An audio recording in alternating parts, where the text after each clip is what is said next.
So spare the rod and spoil the child.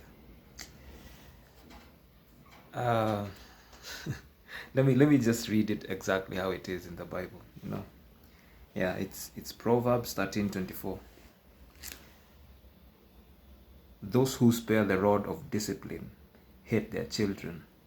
Those who love their children care enough to discipline them. You know, other versions say, um, those who love their children are diligent enough to discipline them. You know, and there are so many other verses in the Bible that are talking about the rod and using it on your child.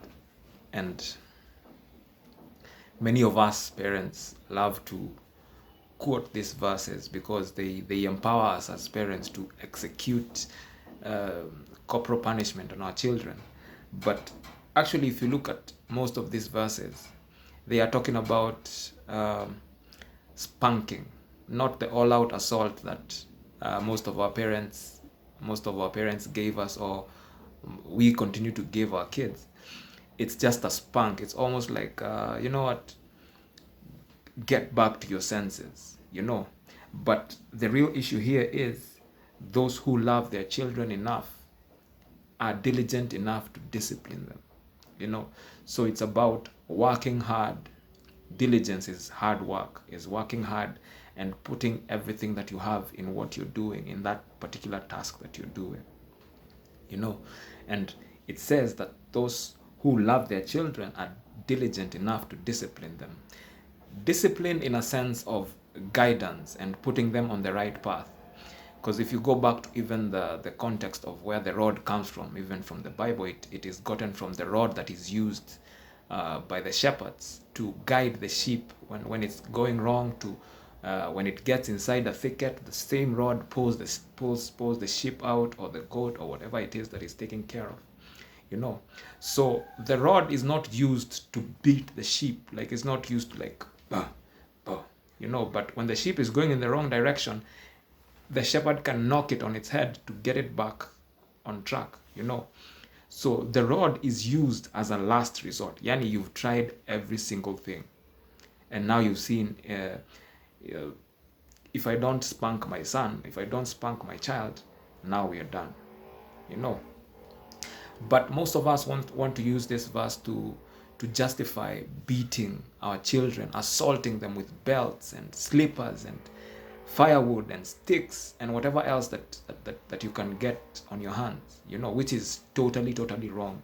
In fact, what you're doing is not disciplining them. You're doing the opposite. You're teaching your child violence, and they're gonna use the same violence on you. Like how we treat our children, we are teaching them how they're gonna treat us in future. Because how you treat your son now when he's young, when he's much older, that's the same way he's gonna treat you, because that's how he knows that people are treated. That's how you treated him. So it's important to realize that the rod should be used as a last resort. But I also want us to ask ourselves, like, why is it so convenient for us to use this verse? It's simply because it's very easy to use fear and force to get your child to do something, and it works. It works in that particular situation at that particular moment. But when your child goes where there is no fear, where you're not threatening them, where there is no force, they're gonna do whatever it is you are telling them not to do anyway. Because now there's no one to spank me if I do it. But if we help our children understand, we live like this because it helps us this way.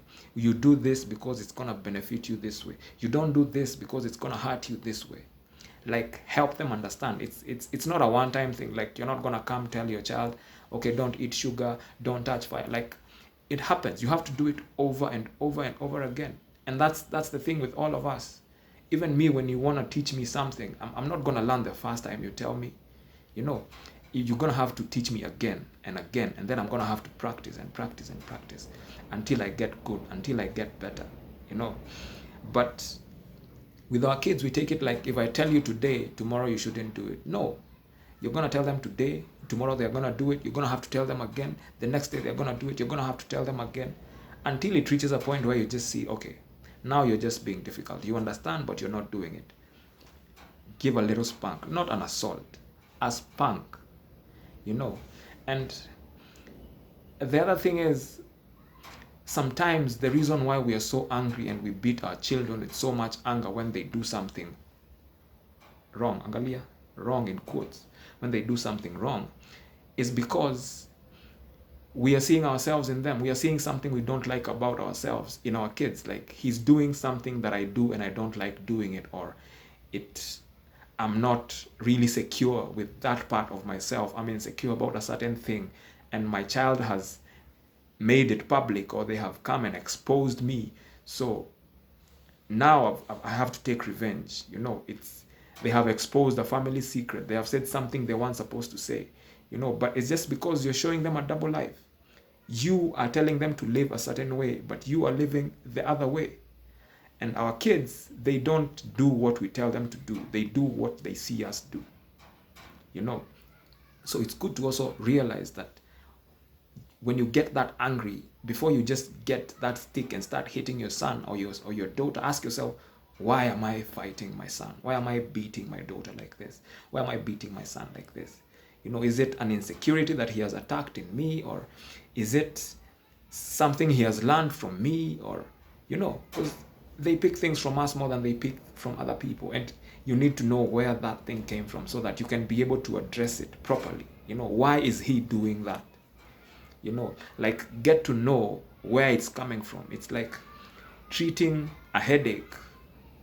You know, spanking to me is like treating a headache when the real problem is malaria. Like, if you don't go get tested, go get the blood, go pay for that thing, it's hard work. It's tiring. You can just decide to go get some Panadol on the shop and swallow, the headache goes, it comes again, you swallow, the headache goes. But how long are you going to do that? You know, isn't it just better to just handle the problem from the root? Just go to the hospital, get tested, take some malaria drugs, and you're back to normal health. You know, but we want to take these shortcuts with our kids. Why do you want to inflict pain and fear, which ends up killing the child's self-esteem for so long?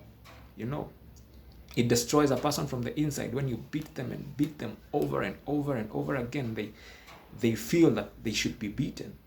You know, this is why even women, I hear women saying, grown women saying, like, if a man doesn't beat you, then he doesn't love you.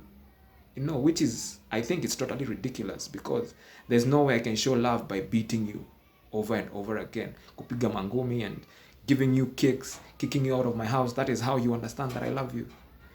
You know, it comes from that kind of raising, that kind of upbringing, where you were just beaten and beaten and beaten, and that's how you understand that love is shown. You know, and I think with our kids, it's counterproductive, because this child is never gonna leave your life. You know, until you're dead, they're always gonna be there in your life. You know, and you want to make sure that you did a good job right from the beginning. You know, because what you plant in them is what they're gonna be doing even when they're bigger. Is how they're gonna be handling themselves in their families. And you know, you do the work here, do the foundation properly. You know, and the building will go up very smoothly, you know, with little or no hitches here and there. But if you don't get it right at the foundation, my friend, you're going to have to demolish the whole building again, or you're going to have to keep doing repairs every now and then. And it's the same even with our kids, you know. So it's important that we realize that beating our children is not right. You know, you just spank to get them back into the right direction, you know. And even if we go to the biblical aspect of it, it is just recommended as a last resort. Like there's Proverbs 22 verse 6, which talks about don't let your child die. You know, so when you see, like, if I don't spank him, he's gonna die. Now spank him, like, as a very, very last resort. So I have no problem with a child being spanked. I have a problem with a child being assaulted, and it doesn't work. You know, ask yourself, how many times have you been beaten for something you were supposed to do and you didn't do? And ask yourself, how many times did it actually work? For me, almost 0 times. Like, the more you're beaten, the more you you keep going into the other direction. So let's think about it, and let's think about our kids and how we want them to be in future. Think it takes a parent with vision and ambition and unconditional love for their kids to be able to invest in such a task, because it's tough. It's very tough to tell yourself that I'm gonna be explaining every little thing to my son and to my kid so that they get it, you know. But if you think about what it's gonna give you in future, then it makes all the difference. And even for me, it's not always about spanking and disciplining your child. There are things my son teaches me every single time, you know. So I'm learning from him. I'm teaching him how to learn from his mistakes. I'm teaching him how to understand things, you know.